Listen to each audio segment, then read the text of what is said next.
ഭർത്താക്കന്മാർ മദ്യപിച്ചിട്ട് വൈകുന്നേരം ജോലിയെല്ലാം കഴിഞ്ഞ് മദ്യപിച്ചിട്ട് വീട്ടിൽ വരും. എസ്പെഷ്യലി ഈ താഴേക്കട ജോലിയുള്ള ഭർത്താക്കന്മാർ വന്നു കഴിഞ്ഞിട്ട് വരുന്ന വഴിക്ക് പൂരപ്പാട്ടും, അടുത്തുള്ള വീട്ടുകാർക്ക് സ്വസ്ഥത ഉണ്ടാകത്തില്ല. അങ്ങനെയൊക്കെ ആണെങ്കിൽ മക്കളൊക്കെ ആണെങ്കിൽ അച്ഛൻ വരുന്ന സമയത്ത് തെന്നിത്തെറിച്ചായിരിക്കും വരുന്നത്. ഈ ബുക്കൊക്കെ മടക്കി വെച്ച് മക്കൾ കയറി കിടക്കും.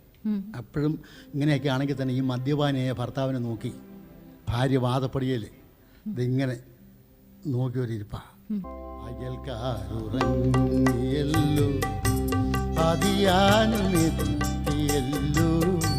പുലരും വരെ ഇനിയും മേളവും പൂരപ്പാട്ടും. എതിർക്കുന്ന പ്രിയ ഭാര്യകളെ, കരയുന്ന സ്ത്രീകളെ, എതിർക്കുന്ന പ്രിയ ഭാര്യകളെ, കരയുന്ന